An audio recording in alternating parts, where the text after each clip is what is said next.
Hey, I haven't done a video in a while, so I just thought maybe I would do something because um, I've been absent from social media for a minute, and I thought that maybe I keep trying to write things. Occasionally, I will write things or say things or try to explain what's going on because so many people seem to not get it, and I hear things every day from people that listen to the media or listen to some stuff that they've seen or heard or whatever, and they're repeating things the media has created. They say things like, for example, one of my favorite things I've heard out of a lot of people who mean well. Trump is unelectable, and I get they like DeSantis. I like DeSantis too, but the thing is they think, well, we can get DeSantis, we can get somebody else, and we can get rid of all the Trump baggage. And that's been spoken about a lot. Now, the only reason that is a thing is because people repeat it. People keep repeating that. Then, even you got people on Fox repeat it and other things, and it has nothing. They say, well, they're they're in the tank for this or that. Well, I think it's just an opinion they got. I think in certain people's cases they're repeating an opinion. Like a lot of people that I know, they're repeating an opinion they've heard, and sometimes it's repeating opinion. In other words, in other situations, they're trying to make something true that they want to be true. So, follow me in this line of logic, where this is coming from. So, I see people that Trump endorsed all these elections. Let's go roll it back. He endorsed elections across the board for people in these races, these where they're doing primaries, Republican primaries. Okay. So everybody Trump endorsed, for the most part, everybody he endorsed got the job. Now, what it is they got the nomination. Now, that's a primary. They're beating out the more establishment candidate. Every time Trump endorses somebody, the only time it doesn't work is when it's somebody who really didn't like Trump to start with and who really is a weak candidate. That way they're not really a conservative anyway, or they're not really a Republican candidate. But Trump endorsed them anyway, because if you look, if you study that, you'll see the only time they really lose is when that they are really not who they say they are, and they've already proven that. So for the most part, all the candidates that Trump endorses that are going with the same policies that conservative policies that Trump does, and the policies we know that work because the country was doing better up until COVID. We know that the policies worked, and we know that everything was better, economically, and that's an indisputable fact. So those candidates are winning. So then you got Republicans and other people. I don't know. We had this in the bag, but I don't know now because these candidates are great populist candidates that they're getting, but we should have went with the more establishment guy. We should have went with this other person, and we should have went with this. Maybe if we would have went with this other guy, they would have won. And I noticed this is what they do. If Trump endorses, let's just give a number. Say Trump endorses 50 people. If 48 of those people win and 2 don't, they will take the 2 people that Trump endorsed and they will make an article. This shows America doesn't want what Trump offers, and this shows America doesn't want this type of policy. This proves it. Trump lost this thing, and it's always like they'll blow that 1 or 2 up into this big deal. That see, we told you, they lost their race and Trump endorsed them, and it was like a half-hearted endorsement. Most of the time, it's a half-hearted endorsement where Trump really wasn't endorsing them that much in the first place. Okay. So that's one thing. So there's the other thing of even Republicans will take that, and like they're saying, I don't know if they're going to win the general election against the Democrats. Why? Because they're different than the Democrats. Okay. So basically, what you're telling me, you got to think what this is saying instead of thinking everybody catches on to the catchphrase, and because emotionally, people think, well, Trump's had some problems, so these people Trump is endorsing. You're only seeing him as Trump's friend. You're saying, well, this is a Trump person Trump likes, and everybody don't like Trump. You're not seeing it from a policy standpoint. You're seeing it from a Trump's buddies, and you're seeing it from a high school election. Well, some people do think that way. I get it. But you're seeing it from a high school popularity contest thing, okay? You're not really seeing it from a real reality standpoint. What they're doing, make this make sense. If you're a Democrat and you're saying, bring them on, we got these Trump people that think like Trump, they have policies that says Trump, and the Republicans are like, oh my God, we need these to get these guys from, get these more establishment guys that don't do the Trump policies. We need to get these, rhinos, reach across the aisle people who never win. Matter of fact, so you're talking about Mitt Romney types and John McCain types who can't win a presidential race. Okay, it's already proven that these kind of people can't win. And when you have people like Bush that don't really do Republican policies, they destroy him. No matter who they get, they're going to destroy him anyway. If you get DeSantis, for example, they're going to go after him the same way as Trump and tap the phones or do whatever they got to do to destroy this man. They're going to do the same thing. Like I said, if you get rid of Trump, if you attack Trump, and it worked, if you get rid of Trump because of what happened, they're just going to do the same thing with everybody because, hey, it worked. It worked. We got the guy. They didn't have to do much with Bush because Bush just quit fight. Bush didn't fight back. Bush shut up and didn't fight back. So they got their guy in because Bush shut up and just didn't say shit. So Bush sat there and there was so many times I said, why don't you fucking fight back? And he didn't. So you get Trump in there, these Trump candidates, and the argument is we need more moderate candidates. We don't need Trump type people. We need these moderate people. Okay, so then what is the point if you're getting people who are moderate, they're more like Democrats, then why are they going to choose to vote for a moderate Republican when they can get the whole deal with the Democrat? I mean, the Democrats can be radical Democrats, they're running their radical candidates who want radical stuff, and if they run against a Trump person that Trump got in there, then why would they want to have a more like candidate that's basically like a Democrat? And then if they want a Democrat, vote for fucking Democrat. Why would you have a Republican? Why do you think that the Republican's going to win that is more like a Democrat? Why then if they want a Democrat, they'll vote for a Democrat? We've learned this through all these elections. The same thing, Bush Sr. is the best example. Like Bill Clinton ran as a moderate. And I told people Bill Clinton's not a moderate, but he ran as a moderate. People look at Bush Sr., people look at Bill Clinton, and they say, well, Bush Sr. is a moderate Republican, you got a moderate Democrat. So they would go for the Democrat. Because that's the way it always works. Nobody's going to go for somebody who doesn't stand for anything, and it's like, well, if this guy doesn't stand, because you know why? Because the Democrats are always going to not run on the radical shit. So they're going to be like the same thing, basically, except then you have a Republican who, even if they're not a Trump Republican, they say all this dirt about Trump and Republic. They get all the brush, the brunt, the hatred of that they've ginned up for Republicans. Oh, this is a Republican. And the whole time the Republicans like defending themselves saying, no, I'm not a Trump Republican. I'm like this Democrat. Well, okay, we'll vote for the Democrat. If you're like a Democrat and you do all the Democrat stuff and you don't like Trump and you don't endorse Trump, then why don't we just vote for this dude here? Because he's as anti-Trump as you can get. So an anti-Trump person is going to vote for an anti-Trump candidate anyway. What you're worried about is the anti-Trump people who are going to vote against Trump no matter what. Do you think they're really going to say, well, I don't like Trump, and this Republican says they don't, but I know for a fact the Democrat don't like Trump. I know for a fact. So why would so the Democrats, if they're having to argue that so loudly, why are they having to say it so loudly? If they're worried about it, well, these people, bring them on. We have no chance of losing against these people because Trump endorsed them. Everybody hates Trump, but they got the nomination. People went out and voted for them and got them a nomination. They're saying that people don't want them, and you've got Republicans saying people they may be great. Populist stuff is great, but they don't have a chance.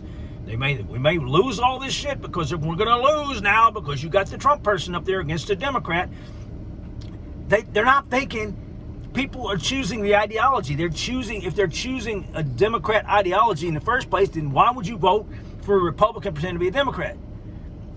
I mean, they do vote for Democrats to pretend to be Republicans, and the opposite is being shown right now, because if you look at the commercials that all these Democrats are running, they're talking about how they didn't vote with Biden on this, and they didn't vote with Biden on that, and they voted against. They're actually trying to talk about how they don't support Biden, and they're actually trying to compete against Republicans they're repeating, like they're competing against Republicans, trying to look more Republican. So more like they're Trump policy people. If you look at what's happening in real life, not what they tell you on the news. Look at what real life. Look at what they're saying.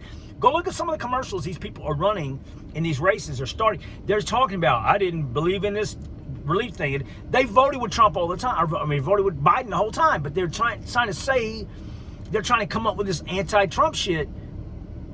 But on the other hand, they're also not endorsing Biden. They're like, well, I didn't do everything Biden did. I think for myself. They're doing these things. Look at the kind of commercials they're running. I think for myself. They're trying to detach themselves from Biden. You know, they always said that candidates were trying to detach themselves from Trump. And the only reason they did was because they bought into this bullshit. They bought into the fact that everybody hated Trump, so the candidates would detach themselves from Trump, and then they wouldn't get elected. Think about it.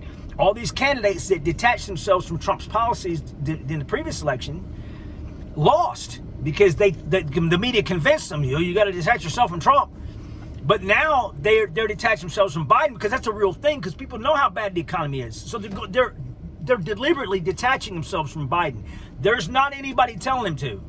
Because they're out there saying Biden's doing great and Biden's winning today and all this crap and he's a great president. They're lying about it today. But candidates are still detaching themselves from Biden. All the candidates who detach themselves from Trump lost. Well, these candidates who detach themselves from Biden are doing it for why? Why are they detaching themselves? Because they know Biden's got bad policies. So they're trying to detach themselves from Biden and run like, I'm not that kind of I'm a Democrat, but I can think for myself. I'm a Democrat, but I can vote differently. They don't vote differently, and they never do, but they're convinced, if they convince enough people that, and then say, this is a bad Trump person, you know. So basically, that's a losing strategy, supposedly, because why would you vote, again, why would you vote for the person over here who's wanting the Trump policies, not the Biden policies, when you can go over here to the person who's endorsing the Trump policies? Well, the only time that would be effective is if you got a guy on this side who doesn't openly endorse the Trump policies or doesn't openly endorse Trump or appears not to be endorsing Trump. You see where I'm going with this? So then all your people who would vote for a Trump policy would be like, well, I've got this guy here, he's not Trump. He don't even talk about, Trump policies, not endorsed by Trump in the Republican side. I've got this guy here who says, I don't care about Trump or Biden, but I'm going to go with what I believe in, which means what he's saying is I'll go with some Trump policies that work. I don't believe in staying with all these Biden policies if they're not working. So it's like, this guy sounds like he might go with Trump, but then this guy here, we don't know what he's going to do, because he's not really saying he's going to be a real Republican or go with these Republican policies.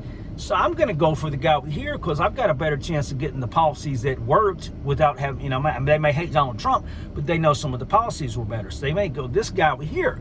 So that's why they're doing that strategy. They're like, try to act like you are a Republican or Trump enough to get the vote of the people who are on the other side, and hoping for a candidate on the other side that doesn't want to endorse that stuff.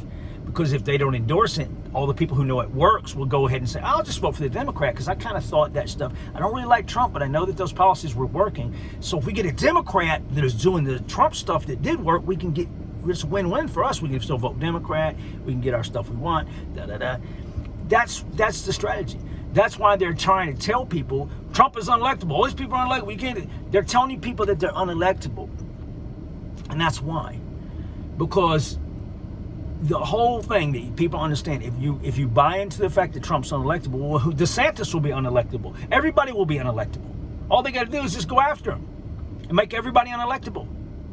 Because they'll tell you that anybody who does this is unelectable. Anybody who has got Republican policies, because what it is not about Trump, it's actually about the policies, because they didn't care about anything about Trump other than the policies. They loved Trump before, but the stuff he did is not what they want to do. And now you see what they want to do, and it's what they want to do. What FDR would have done. It's what all of them would have done. And the Democrats, no, they're not the party of the poor man. They haven't changed. Everybody says, well, they've changed. No, they've been building socialist programs since FDR. If you go back and look at the history, they just haven't been able to unleash it all. But with COVID and all this stuff, they said, let's just go for broke. Let's do it all. They've been trying to usher this shit in. Look back. They were arguing about universal health care under Nixon. This stuff has been going on when Nixon was running and the Democrats running against him, they were saying the same thing. And Nixon was half a damn rhino. Nixon was half a Republican, or I mean, half a Democrat. He was a Republican, but he was doing Democrat shit too. So you look back, Nixon did stuff, regulatory stuff that a Democrat would have done. So what I'm trying to explain to you is don't buy into this. Don't buy into this stuff where they're telling you nobody wants nobody wants Trump. Nobody wants Trump policies. Stay as far away from Trump as possible. Because if you stay away from Trump, if you don't have Trump, and this is not that I love Trump, I'm in love with Trump. It's just like this. Trump, it's not Trump, it's the policies Trump endorsed. And people can't separate the two sometimes. Like DeSantis is endorsing conservative policy, and Trump did. But until people figure out the policy, which this is a good chance now because you can see policies and separate from the man. You see now that policy is showing us stuff about if you have bad policy, you have a bad country. And now people are starting to see it's all about policy. It has nothing to do with the man or the whatever. So if we can eventually get people educated enough to figure out, once Trump is in his deal where he's not running for president anymore, we've got to get people at least by that time to get, it's about policy, and conservative policies work and Democrat policies do not because they're based in socialism. And it's a thing like trying to explain capitalism. When you tell people, they've been telling kids, and I told people for years, they told kids capitalism is bad for many years. Capitalism is evil. And they said, we need a little mixture of both. Well, I think we need a little bit of socialism, a little bit of capitalism. That's where the danger begins. Just like they did with churches. I'm going to get to that in a minute. So what they do is, they take capitalism, and all the bad things about capitalism that is happening is not really capitalism. A lot of these bad things with capitalism are when governments are involved with it, which makes it not capitalism. So you're hating on something like this complex, that's involved with the government. You're blaming things on capitalism that's really not capitalism. It's actually what you would call crony capitalism or socialist infused capitalism, where the government's involved with the business. It's like when government's involved with a business, then it's not true capitalism. When you get the government in there doing all these things and picking who can do what in trying to take control of the businesses, that's not true capitalism. That's the government involved with it. It's not market capitalism. Just like the solar industry, for example. The solar industry, if you have the solar industry, I think solar is going to be, one day they're going to discover something that creates energy differently or does something. Without going into detail, I've read a lot of things past years and years and years, and like my biggest example now, LED light bulbs. You put an LED bulb in, it's 9 watts rather than 60. You're saving because of the creation of that. LED light bulbs is something that saves a lot of energy. Solar panels, I'd send somebody the math and the formulas on solar panels. I do the formulas and the math to show you how ineffective they really are as far as how much you've got to buy to do this and how much you've got to prep. And I'm talking mathematics, talking the engineering aspect. From an engineering aspect, solar is not really that efficient. Solar, the only reason solar exists is because that it's subsidized, which means the government gets involved with it. The government has to get involved with these companies and kickbacks and all these things where the government involves themselves with it. If it was profitable and it was a good product, then it would sell itself. You'd have a market. You would be able to have a company make it without having to have help from the government, because it's not where it needs to be and it's not efficient enough, and it's not really a good product. I don't care what anyone people tell me, give me all the hate in the world for it. Solar energy, for what you get, for what you pay and what you have and the size and all the scope of it, is not the most efficient, effective thing. And now what I think is going to happen is it's going to be like Betamax. They're going to invent something. If you don't know what Betamax is, find that out. But they're going to invent something better. And solar is going to be like old technology, like, yeah, we did that. It's okay for, running putting a solar panel on your camera outside for your security cameras or something like that. It'll be something nice to run some little outdoor lighting or so, just small things. It'll be great for a few small things. And it's one of the things that is efficient in certain instances. But as far as running homes, they're going to find a better way to run a home. They're going to find a better way to make it more efficient. For example, solar panels are more efficient, not because they've got better in some cases, but because the stuff inside's got better. You put a solar panel in a house years ago, you got more stuff. That's more the appliances and the lights, all that is dragging more energy down. But now, years later, fast forward, all the appliances use less energy because they've been made better. Because they're not the government, that's the market. The market made better products. They made more energy efficient and better products. So those products use less energy, therefore your solar panels are more effective than they would have been 20 years ago, because you have better stuff now for the solar panels for which to run. There's less energy demands on the solar panels and the batteries and all that. So that's where solar panels became more efficient. The only way a solar panel can become more efficient is in the way they're doing it now. They're not going to bust their ass to make them better. They're just taking the government handouts. So the only way it can become more efficient is the stuff inside gets so efficient that it's not an issue. And I think they're going to come up with something completely different in the next few years, where the way we think about energy isn't going to be the same. I believe they're going to have discoveries, and I read discoveries every day that are leading that way to me. So that said, just believe that this is a big instance of why is people have been misled about how things operate. So when you tell people Republicans are this and Democrats are this, they don't really understand what they're talking about, because if they associate Republicans with capitalism, whereas all these Democrats are millionaires, whatever. All these billionaires, you think, I mean, they used to tell people they're for poor. They told people that they're not, that Republicans are racist and all this, but yet the Democrats are the ones that voted against the civil rights movement, and there was no party swap. That party swap thing's a lie.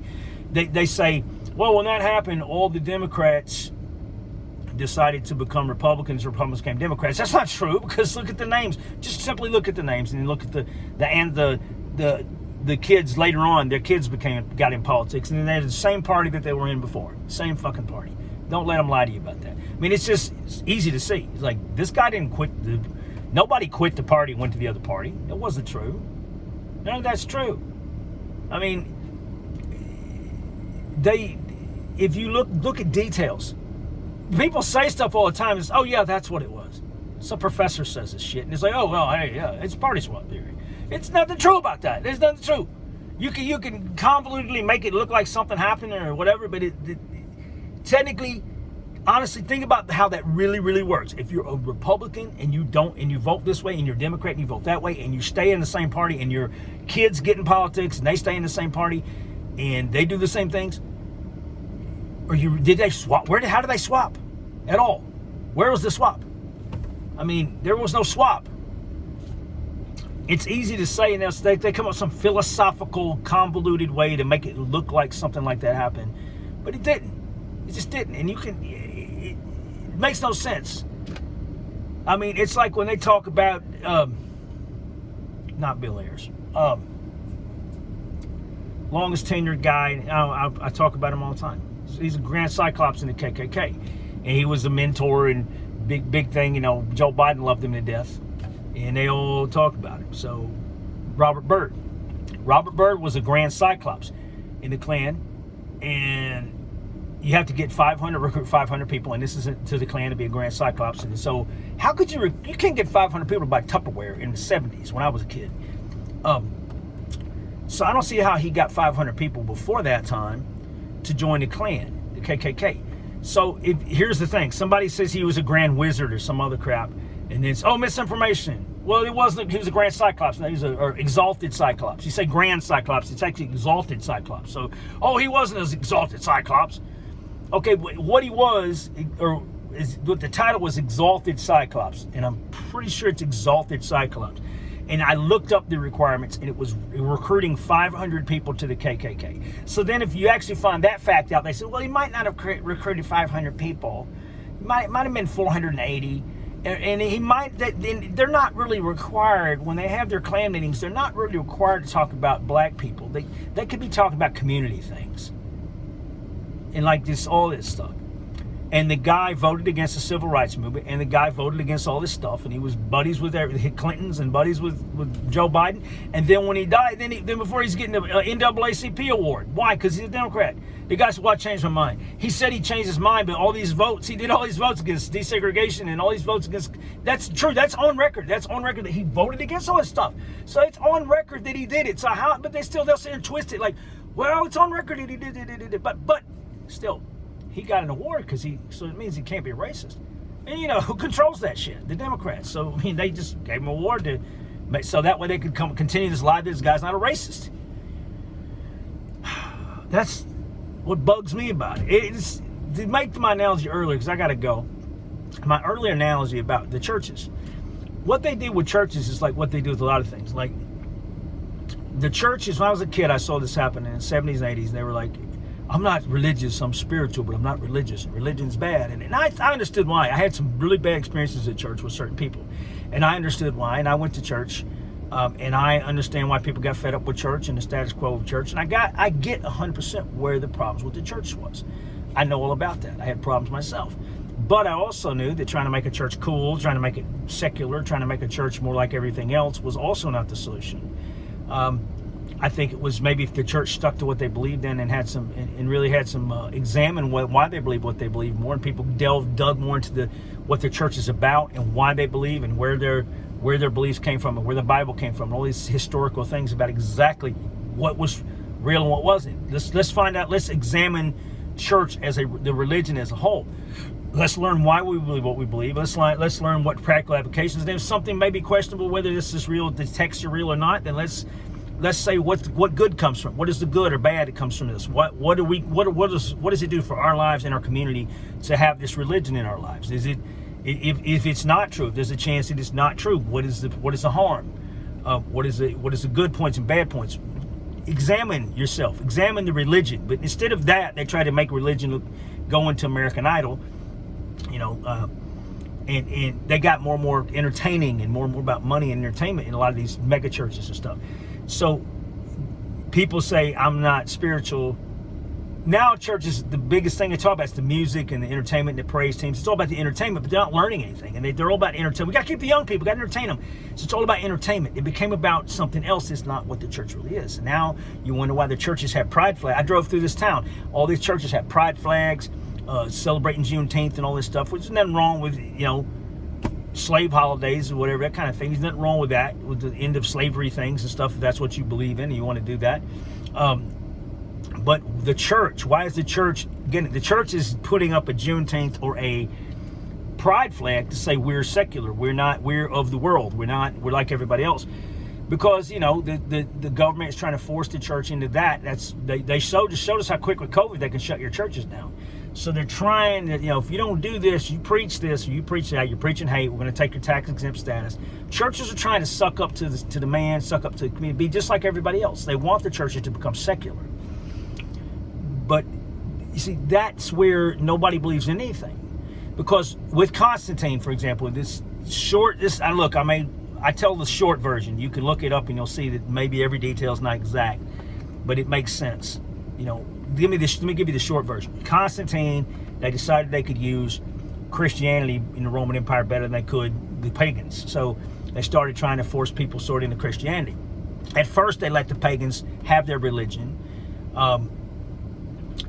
They had the temples side by side with the Christians. Then they started saying, well, you guys can keep some of your stuff, but you got to kind of start doing this and do here to that. Until eventually they just said, let's burn them all down. Let's get rid of these pagans. But what they did was, this is why we have Christmas, with Santa Claus and all these Easters and Christmases and all these things that are intertwined with paganism, because they were kind of bringing the paganism over to the Christianity to kind of appease the pagans. But they didn't really get to keep their religion. Eventually they said you can keep your religion, but eventually they said, no, you can't. No, now you got to be a Christian. And that's what we're doing now with liberal progressive religion. It is a religion. And if people would just recognize it as religion, it would get rid of a lot of problems, because then people would visualize it differently. Once people visualize something's religion, they've got this stupid clicker in their head that says religion's bad. Oh my God, religion. Oh, we don't like that. We like spiritualism. We don't like religion. So therefore, that thing will bite them in the ass. That thing where they made everybody hate religion will come back to haunt them, because if you turn that around and say, because you have to have lockstep. If they tell you a man can be a woman can be a man, and all these pronouns, you have to agree with it, just like you would the Bible, just like you would the Catholicism or Church of Christ or somewhere who's very strict about do exactly what these people tell you to do. Those type of religions, all those type of organizations, it comes to that is where they're the same way. And if you don't believe in whatever doctrine they come up with, then you are ousted from it, and you're not one of them. You can be a black person, and if you don't agree with their doctrine, you're a white supremacist, even though you're black. They can ridicule you and give you racist slurs and whatever if you don't agree with their premises. or whatever they've changed their religion to mean that week. It's a religion. Don't make a mistake. Don't make no mistake. It's not. It's a religion, plain and simple. Liberalism is a religion, and as people figure that part of it out, they'll understand that this is the same thing. They're taking Christianity and blending it in with liberalism, like they took paganism and blended it with Christianity and kept a few aspects of paganism in the Christianity to appease the pagans, and meanwhile made that the state religion. They're doing this thing with Christianity and forming it into secular progressive religion, so Christianity is unrecognizable. That's what they're trying to do.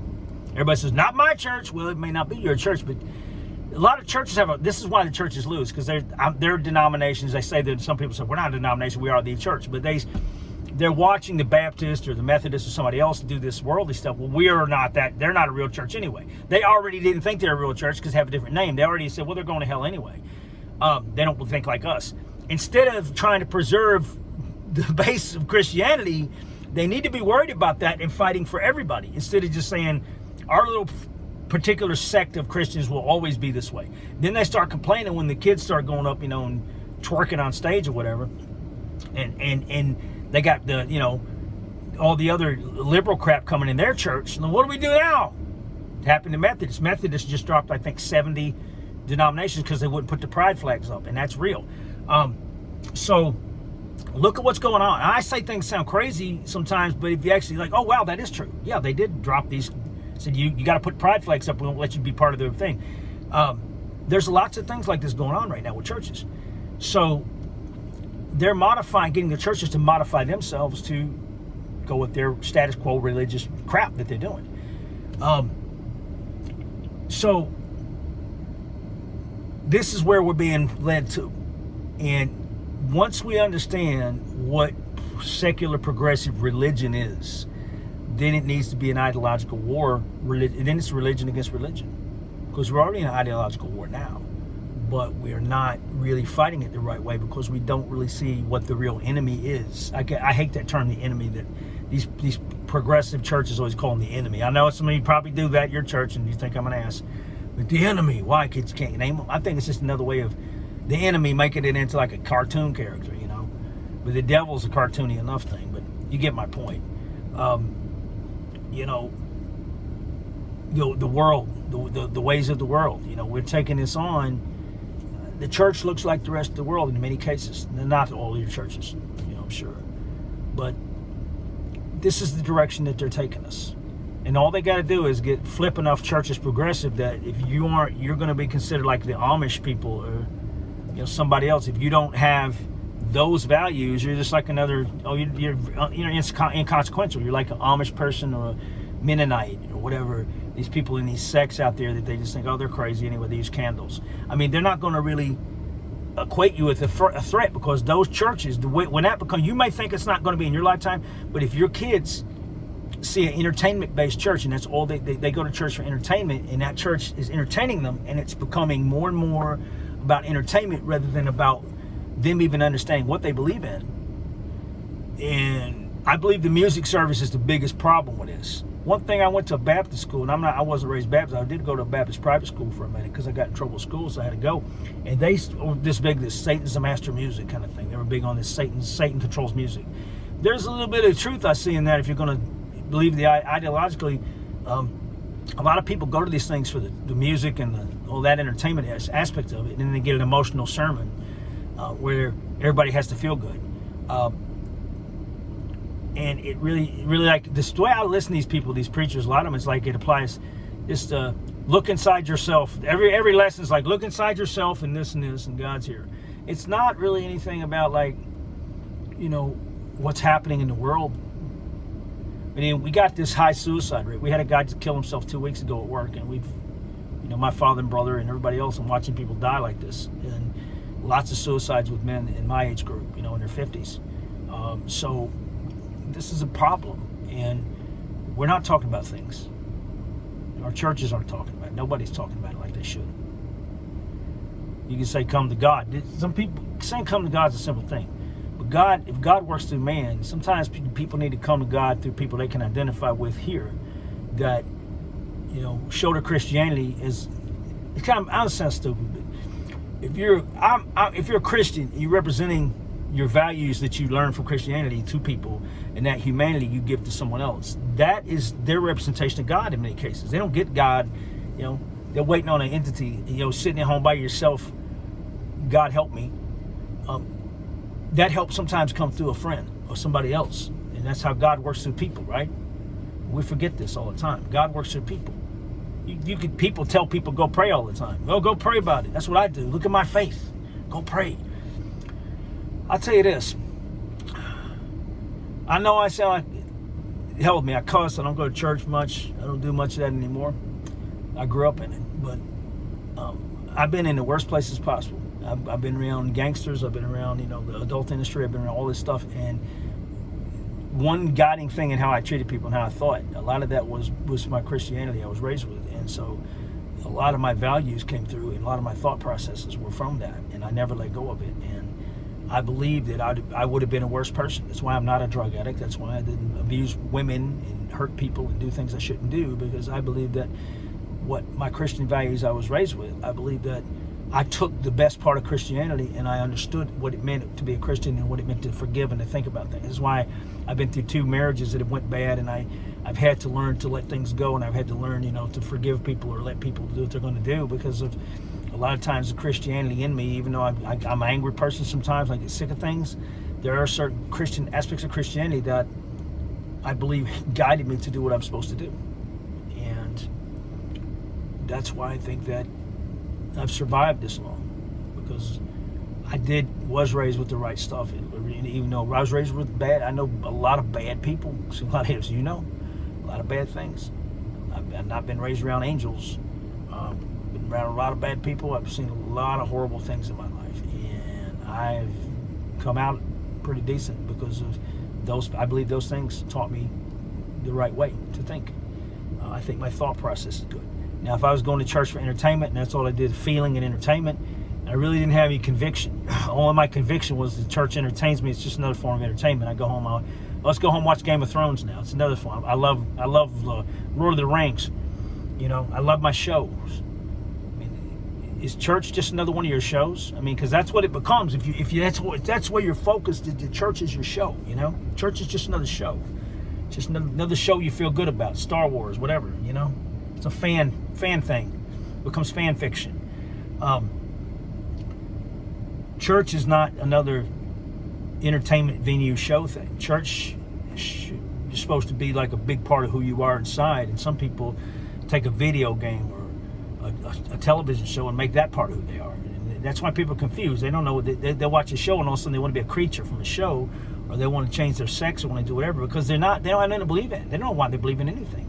They want something. They want to create themselves. So people are making themselves their own gods. So they just, I'm my own God. I'm a shapeshift. I'm a shapeshifter. Whatever, however. It's got that crazy. People are alone, man. That's why people kill themselves. They're alone. They're tired. They don't have any fucking hope.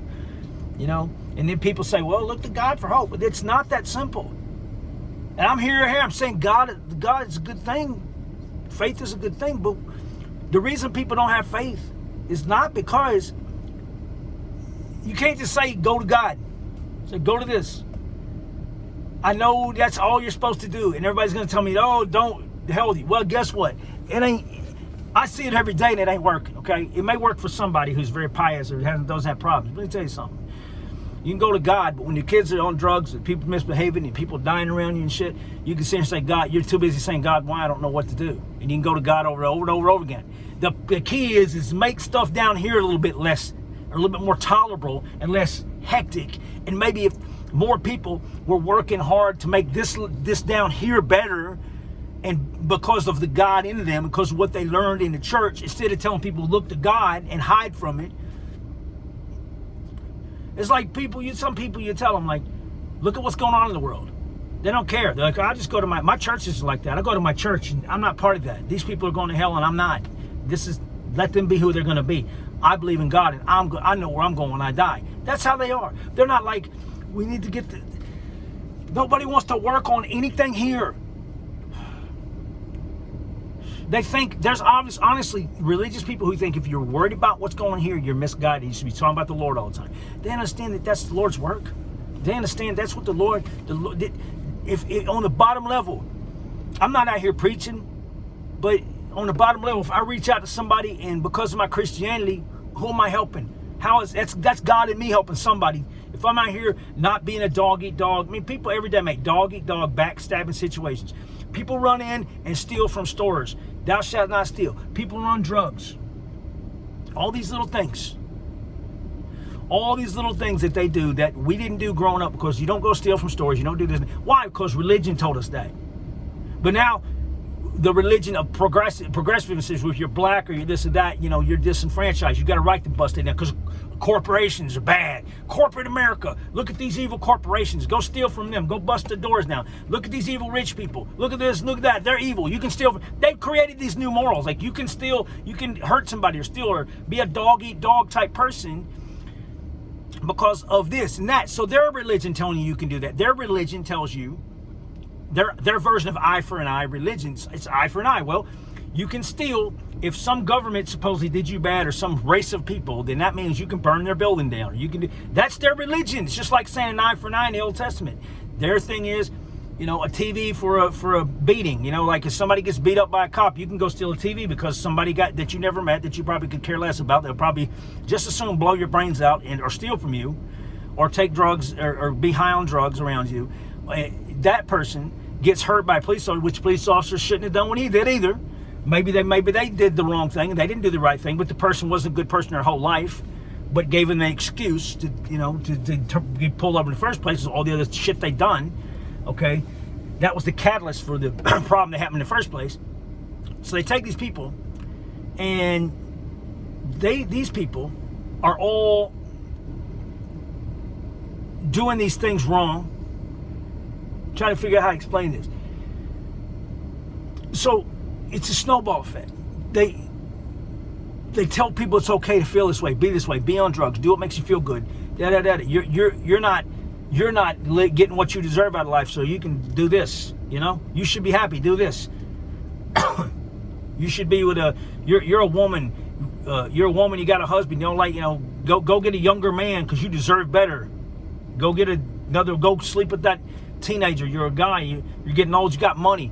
You don't need this old woman anymore. That, you know, right? You had your kids. Hell with her. Go do this. You know, do what makes you feel good. Do what makes you happy, and then co-parent your children. You know, get a divorce. We can co-parent. That's what they do. That's not because religion teaches you, you know, take care of your kids and do this and do that. Well, now it's like, well, we can co-parent our kids. We can go have a harem and an open relationship. Do this. All this shit comes from them, man. All this shit comes because the people who promote this got these shit-ass lifestyles because they're all rich and doing stupid shit, and they want to validate all their mistakes. It's like, you know, half these people who've done or that are gay or whatever in Hollywood, they're not like your typical gay person. Your typical gay person out here is, you know, just a regular gay person working and doing whatever they do, and they just happen to feel that way about men or women or whatever they do. They're gay. These people they have this big lifestyle that they're probably messing around with the pool boy and kids and young guys. They're doing all this crazy shit, so they want to validate that lifestyle to the highest degree, rather than just say, you know, they want to validate all the shit they've done. That's the problem. They want validation and tell me everything I do is okay. I mean, that's what they want. And those people, the ones running all this push it stuff. You should never hurt somebody because they're different from you, or they're gay, or you should never attack somebody because of that, or go beat them up, or go rob them or hurt them. But you should never beat somebody up because they're white and they own a store either. You should never do any of this stuff. Because they got a store and they're white people. They're privileged. They got white privilege. Burn the store down. Steal their diamonds from the store. They got diamonds. They got money. Whatever. This is where there are no values with these people. Their values they have their values, so-called progressive values, depend on the person. They've got a list. It's like a damn video game. This person's this person's that. White person beats this. Woman beats this. Black man beats this. Asian beats this and that. Everybody has a hierarchy, and it's never the same depending on the situation. There are no rules with these people. Their rules. That's why they're so goddamn confused, because there's nothing solid with these. There's no solid set rules. You got to have solid rules to make a society work. Is there going to be gay people? Yes, but if you start trying to normalize that as the norm, if you're an alien and you watch an American TV show and you think, well, like if you watch Sandman, for example, or the adaptation of Sandman on Netflix, and like all the characters are 70% of them are gay. And I read those comic books, you know, when I was a kid. And then you make an adaptation of a comic book, and then everybody's, you know, I read those in the 80s. Actually, I was more than a kid. I was 87, 89, something like that. I remember reading them. I read them at the factory when I was on break, when I was not working electrical work, and I was working the clubs part-time at that point in the mid 80s, I guess, late 80s. So now you get them, and there's all these, you know, we got to have all this representation. Lord of the Rings has the new Rings of Power show, and it's got to have all this representation, and everything's about representation, you know. You got to have all this representation to establish all these people are victims, you know. The thing is if you look at that, you're going to think, you know, this is how society really looks. No, it's not. If society looked like the average Netflix show, then, you know, 7 out of 10 people are gay. I mean, there's like every now and then, like this is what, if I watch Netflix shows, this is what I would think. I would think every happy marriage is either homosexual or it's a white woman married to a black guy, and that's the only time anybody's happy. Like, you know, if it's a white dude, he's probably beating his wife, or he's got secrets, or he's an alcoholic, you know. I mean, that's pretty much what they show. Like, there's no such thing as a successful white-on-white relationship. It's either the man's an abuser, something's wrong, you know. White men are completely flawed and stupid, and, you know, if a white man's good at something, this has been going on for years. If a white guy's good at something, he can't be good at a good father. If you're a white guy with a lot of money, you obviously can't be a good father. If you're a cop and you're a white guy, you're an alcoholic, and you have bad marriages. You know, you can't have a great marriage. You know, all that shit's just common. They have made white guys look like morons. If you're a white guy, you're a father, you're a buffoon, you're Al Bundy or whatever. It's been going on for years. They've been brainwashing people. Archie Bunker. I mean, how right does Archie Bunker seem now? Now that you're living in the world of liberal Rob Reiner endorsed policies, now how does Meathead seem to you now? I mean, come on. Anyway, I gotta go. I don't do a lot of videos anymore, but I thought I would do this because I thought maybe I needed to do something to remind myself that, you know, maybe somebody listens. I love everybody. You guys have a great day.